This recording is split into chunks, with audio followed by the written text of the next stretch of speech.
What up, y'all? It's more Mr. Downtown Ray Melo, and you're listening to the Entertainment Report on iHeartRadio, live from Dubai for Thursday, October 27th, 2016, delivering some major stories and trends going on in the world of entertainment and beyond. You can follow the show on Facebook, Twitter, or Instagram, facebook.com/The Entertainment Report with Ray Melo, that's RAYMELO, on Twitter at The Enter Report, or on Instagram at The Entertainment Report. You can listen to the show anytime you want on iHeartRadio. Just go to iHeart.com or your iHeart phone app, search for The Entertainment Report, and it'll take you to the page.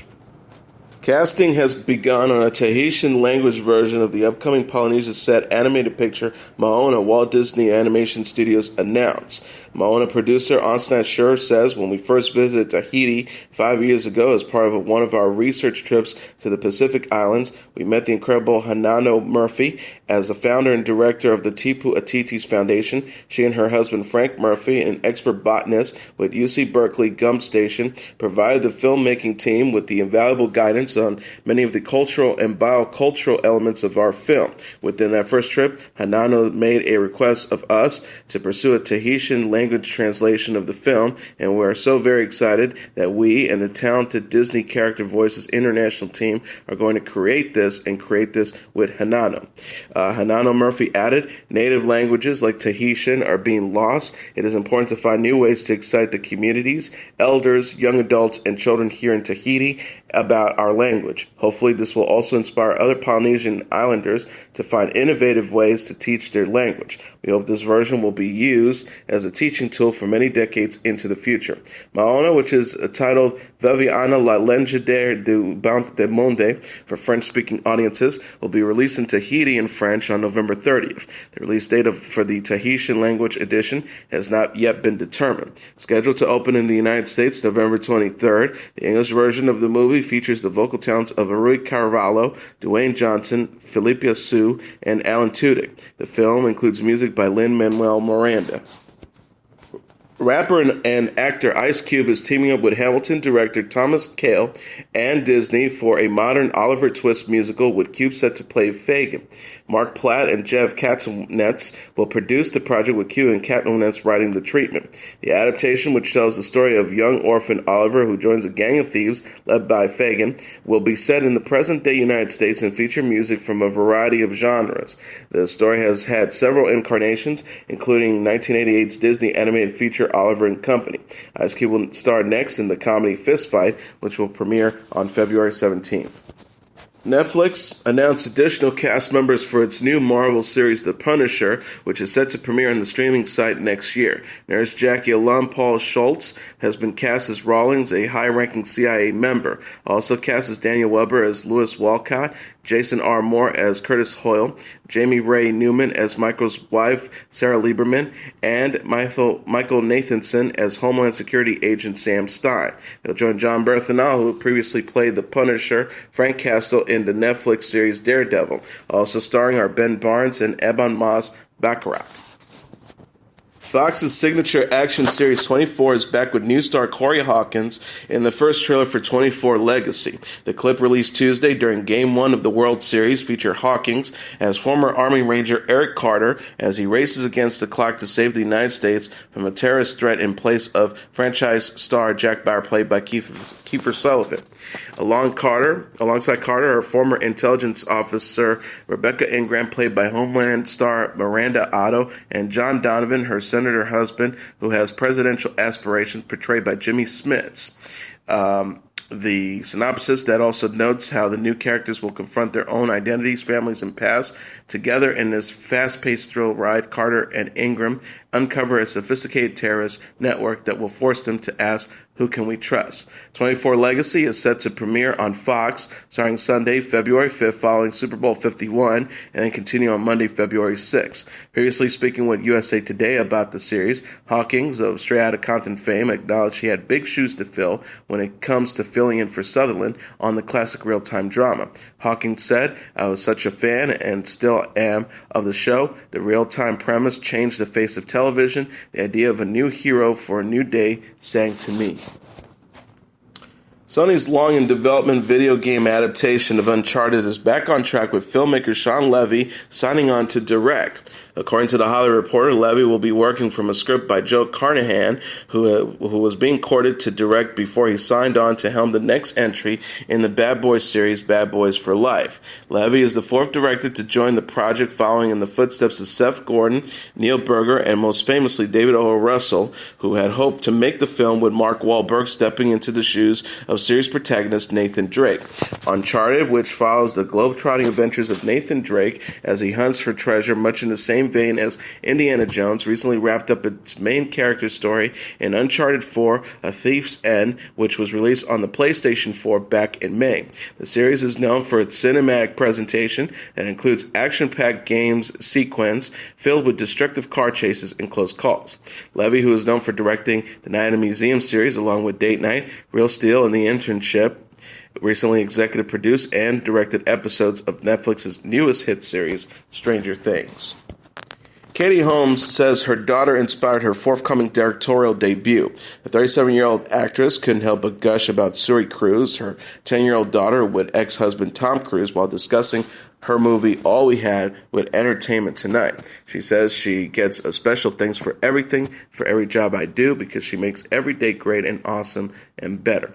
I know myself better because of her. All We Had stars Holmes and Stephania LaVey Owen as Rita and Ruth Carmichael, a struggling single mom and daughter who moved to a small town. The star says her relationship with Suri helped her connect with the story. She said every mom can relate to it. The mother-daughter theme of that unending love that you have for your mother and for your child is universal.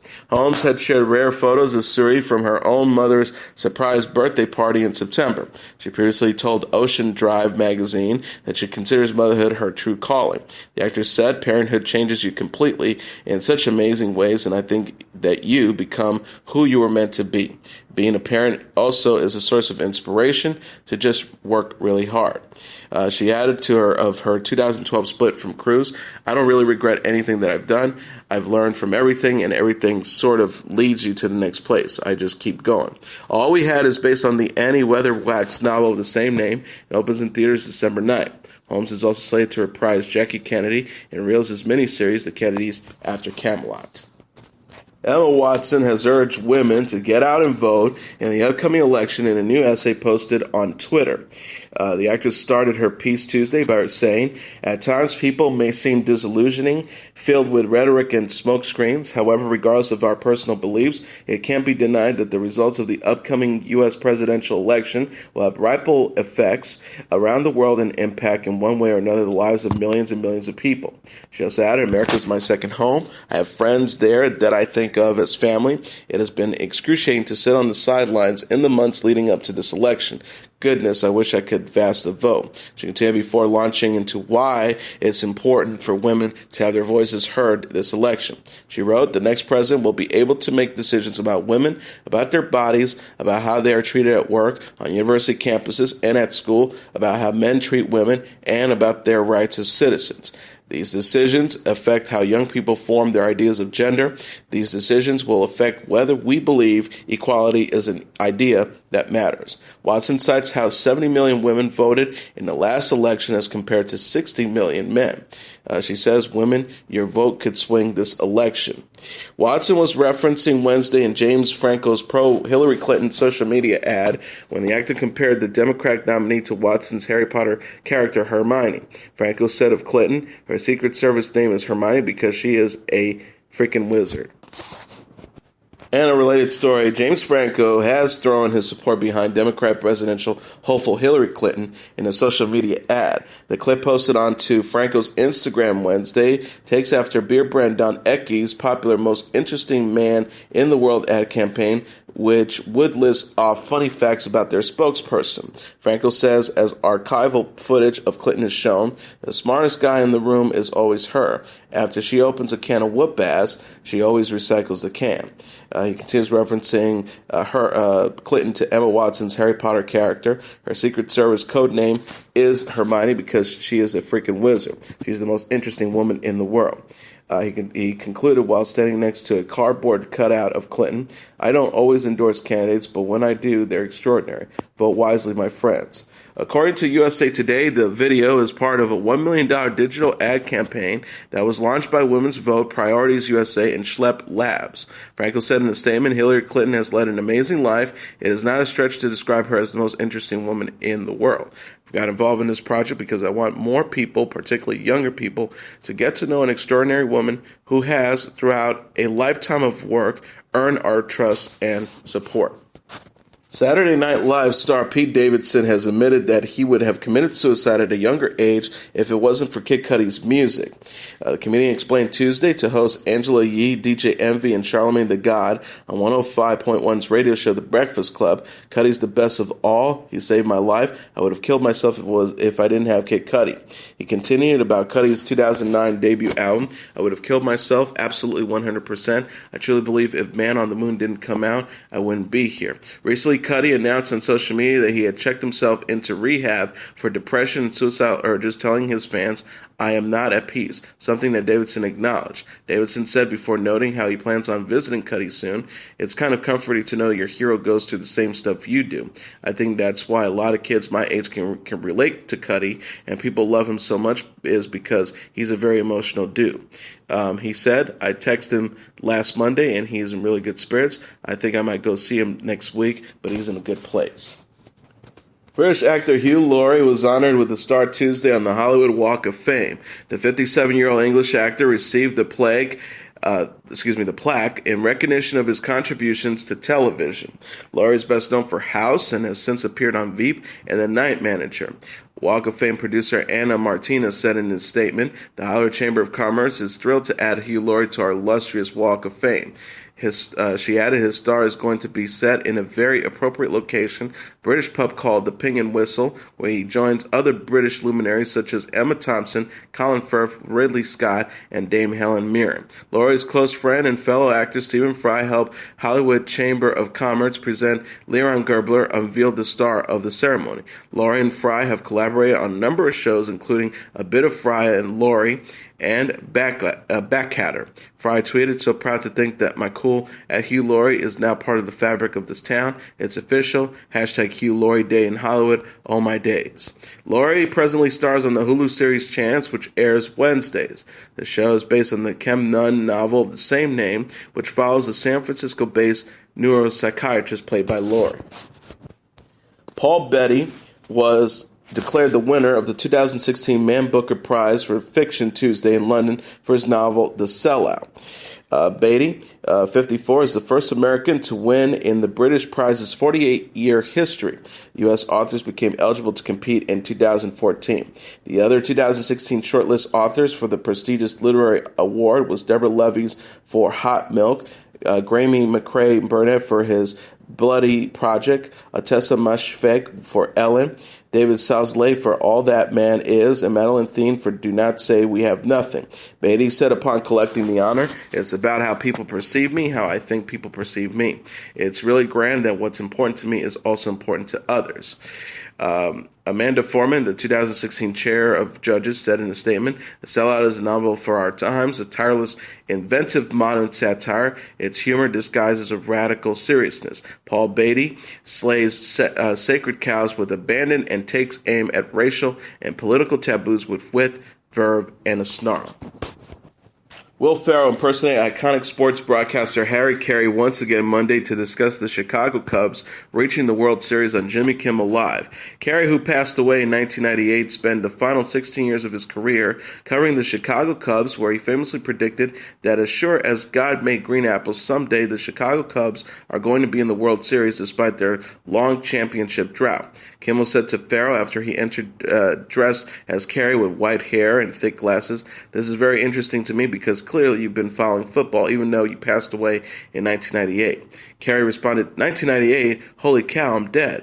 Farrell, as Kerry, then discussed his shock over learning Donald Trump is running for president. He says, Donnie Trump, oh boy, I knew when he would sneak into the press box and throw Kennedy half-dollar coins at the Dominican players. Farrell continued, Trump's got those little tiny mitts. He looked like he was flinging silver dinner plates with those things. Farrell then called a home run Himmelhead during a celebrity softball game and launched into a rendition of Take Me Out to the Ball Game. Farrell had previously portrayed Kerry during his time on Saturday Night Live as part of Weekend Update and his own skit about space. Kay Beckinsale's husband Len Wiseman filed for divorce from the actress on Tuesday, nearly a year after they announced their separation. Beckinsale and Wiseman met on the set of Underworld in 2003 and were married a year later. In the court documents, Wiseman, who has been spotted with model C.J. Franco, cited irreconcilable differences and noted both he and Beckinsale have waived the right to spousal support. Beckinsale and Wiseman have no children together. She is the mother of a daughter, Lily, with actor Michael Sheen. Victoria's Secret has chosen a model for its latest fantasy bra. The lingerie giant announced Wednesday that 25-year-old Jasmine Tooks will wear the $3 million Bright Night Fantasy bra at the 2016 Victoria's Secret fashion show in Paris. The company tweeted, here she is at Jazz Tooks in the 2016 #VS Fantasy Bra worth $3 million, designed by @Eddie Brago and handcrafted by @AW Manzanor. The Bright Night Fantasy Bra features more than 9,000 diamonds, emeralds, and other precious gems from AW Manzanar. The top weighed more than 450 carats and took over 700 hours to create. Tooks told People, I immediately dropped into tears when I was chosen. It was such a shock and so amazing. I never thought that I would actually get the chance to wear it. It's such a dream come true, and I still don't even feel like it's real. She revealed, seeing it with all the gemstones and all the diamonds, it was insanely beautiful and amazing, and they had it perfectly lit when I got to see it. It's all white diamonds and emeralds, which are my favorite gemstones, so I absolutely love it. Tooks, who also modeled for Jimmy Choo, Ralph Lauren, and Kate Spade, was named Victoria's Secret Angel in 2015. Fellow Victoria's Secret model Gigi Hadid were among those to offer their congratulations online. 21-year-old star tweeted, congratulations beauty at Jazz Tooks on your fantasy bra, about to take this world's breath away, #VSFS 2015. The 2016 Victoria's Secret Fashion Show will air December 5th at 10 p.m. Eastern Standard Time on CBS. Tika Sumpter is a first-time mom. The E! News reported Tuesday that 36-year-old actress gave birth to daughter Ella Loren on October 5th. Star tweeted on motherhood this week, Dear moms, dads, and caretakers, I'm slow clapping for each and every one of you. It ain't no joke. Sumpter had announced she was expecting while promoting her movie Southside with You in August. She later told Fit Pregnancy she kept her pregnancy a secret to avoid questions about the baby's father. The actress said, she's my first child, and I want to experience every moment of this pregnancy for myself and enjoy it without everybody else being in it with me. Until recently, you couldn't tell if I was pregnant or had a little beer belly. She also explained, I don't want to hear who's the dad. Social media can be harsh, and I'm a mama bear, protective of my family, so that's why I've waited to tell people, including some of my friends. My friends weren't mad at me. Sumpter told Fit Pregnancy she and her unnamed boyfriend of nearly 2 years would love to get married in the future. The actress is known for Gossip Girl, The Game, and The Haves and Have-Nots, and played Michelle Obama in Southside with You. Singer Ciara celebrated her birthday by announcing that she and husband, NFL superstar Russell Wilson, are expecting one of the greatest gifts of all. She is pregnant with their first child. Ciara made the announcement Tuesday on her 31st birthday on Instagram that she and her NFL quarterback husband are expecting their baby together. Ciara said in the post, on this special birthday I received an abundance of love from friends and family, and I'm excited to finally share one of the greatest gifts of all that God could give. Ciara and Wilson have been dating since April 2015 and garnered a lot of media attention when they announced shortly after being spotted together that they plan to be abstinent until marriage. After 4 months engagement, they were married in July. The baby will be the first for Wilson and the second for Ciara, who has a 2-year-old son with hip-hop artist Future. Wilson told ABC News, she's been through some heartaches. I've been through some heartaches, but I ain't going to lie to you all now. I need y'all to pray for us.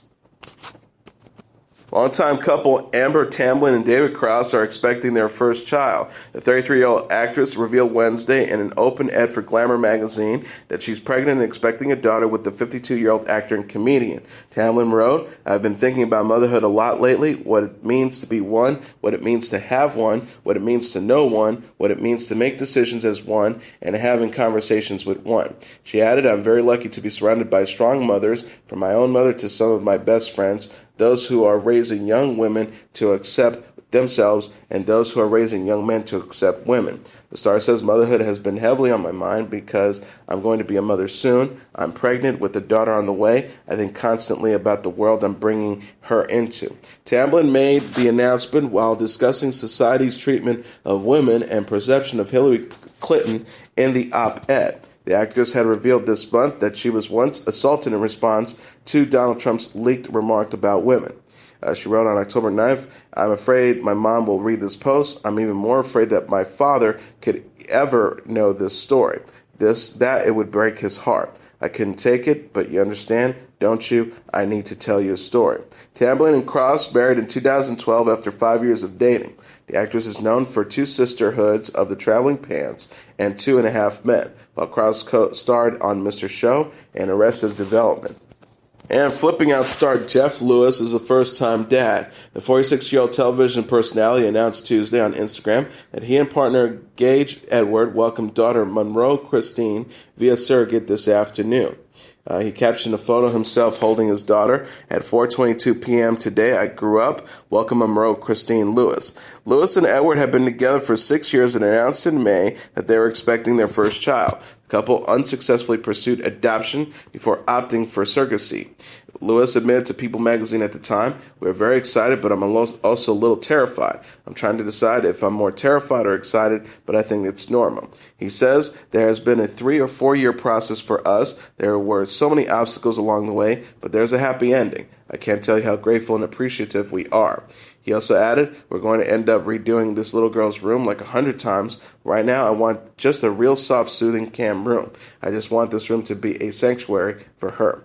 Lewis, who flips homes on Flipping Out, had shared a photo of his daughter's nursery ahead of her birth. The Bravo series completed a 9th season in September and has yet to be renewed for a 10th.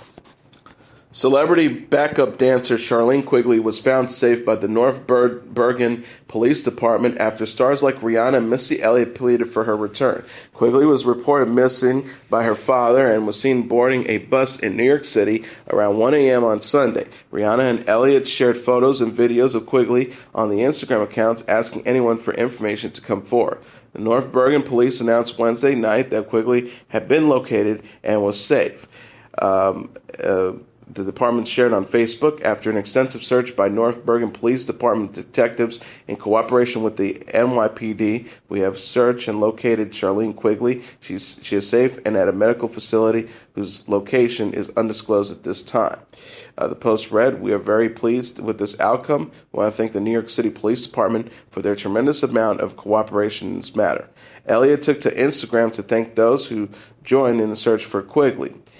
She wrote, "Thank you for all your countless prayers and persistence in getting the word out about at Charlene Quigley's disappearance. She's been located and is safe and is being treated in an undisclosed location. Thank you, God, for healing our prayers. We love you at Charlene Quigley with all of our hearts." Bruno Mars thinks Adele can be a bit of a diva. The 31-year-old American singer said on Tuesday's episode of Cubby and Carolina in the Morning that the 28-year-old English star initially had an attitude when they collaborated on her song All I Ask. He said she walked into the studio, she got all this attitude, she's a diva, she's like, "I don't want to do this, I don't like that." As soon as we hit a couple of chords that she liked, we started rolling, and that's where we got that song. Mars and Adele co-wrote All I Ask for the English star's album 25, which debuted at number 1 on the Billboard 200 albums charts in November 2015. Mars also praised the singer in the interview, saying he would love to perform their song together live. He lauded, "She's incredible. There was a moment where she was singing in the booth. I'm not exaggerating at all. And the water was vibrating. Like, you know that scene in Jurassic Park? She's got some pipes on her. She's just a superstar. Adele herself said in the winter of 2015 issue of ID magazine that she and Mars had incredible fun recording All I Ask. Mars will release his third studio album, 24K Magic, on November 18th and follow up with a tour and a boutique show in Las Vegas. He says, "We've got a whole tour coming. I wish this album was out so y'all can hear it. I'm definitely going on tour, and I'm doing a show in Vegas because Vegas is something totally different."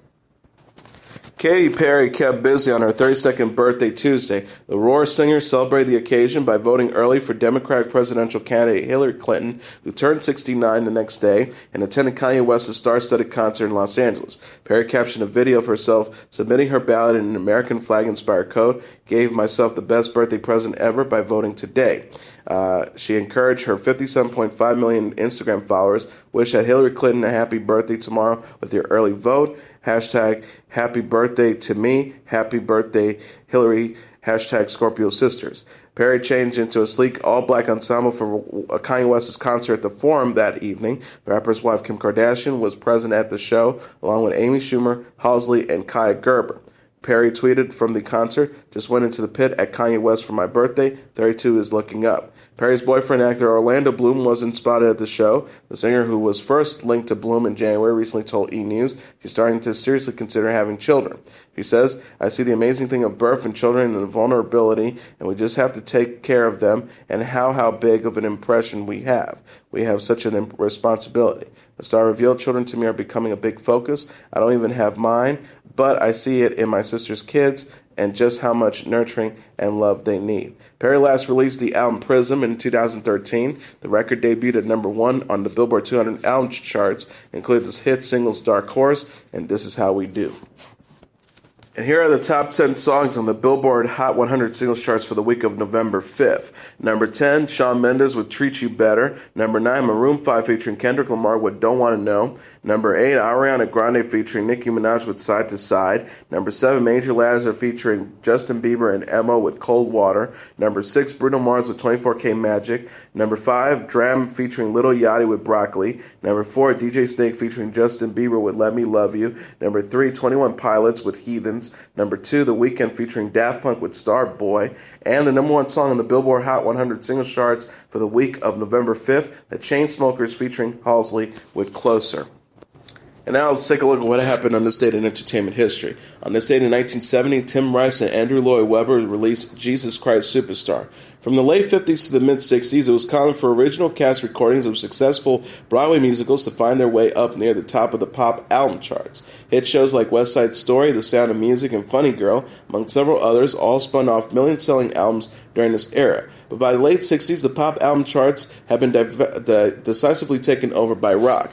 It was in this environment that a young British composer and his lyricist partner managed to achieve a massive success, but precisely reversed the old formula. On this date in 1970, Andrew Lloyd Webber and Tim Rice, who would go on to become the most successful composer-lyricist team in modern theater history, released a double LP concept album called Jesus Christ Superstar, which not only later would become the smash hit Broadway musical of the same name.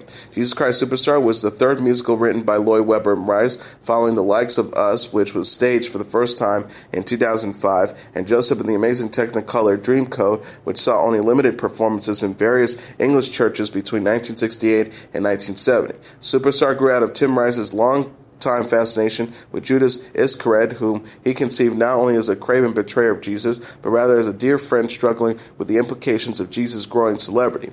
Although the musical would later find broad support among leaders of liberal Christian churches, it was nevertheless too controversial to gain the financial backing necessary for a stage production. Lloyd Webber and Rice therefore chose to package Superstar as an album first. Working with the cast that included Murray Head, later on the pop hit One Night in Bangkok in 1985 in the role of Judas, and Yvonne Elliman of the 1977 number 1 hit If I Can't Have You as Mary Magdalene, Lloyd Webber and Rice recorded the Jesus Christ Superstar album in the summer of 1970 and released it in Britain and the United States the following fall.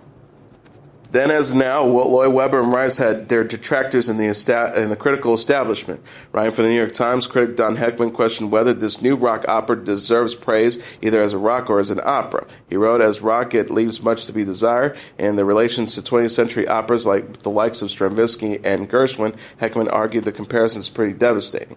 Nevertheless, Jesus Christ Superstar album spawned top 40 single versions of I Don't Know How to Love Him by both Yvonne Elliman and Helen Reddy, and shot all the way to the top of the Billboard album charts early in 1971, paving the way for a smash Broadway opening later that year. And as your entertainment report for Thursday, October 27th, 2016, I'm your host, Mr. Downtown Ray Melo. I'll be back tomorrow to deliver some major stories and trends going on in the world of entertainment and beyond. You can follow the show on Facebook, Twitter, or Instagram, facebook.com/The Entertainment Report with Ray Melo, that's RAYMELO, on Twitter at The Enter Report, or on Instagram at The Entertainment Report. You can listen to this episode or any previous episodes of The Entertainment Report anytime you want on iHeartRadio. Just go to iHeart.com or your iHeart phone app, search for The Entertainment Report, and it'll take you to the page. Good night, and God bless you all.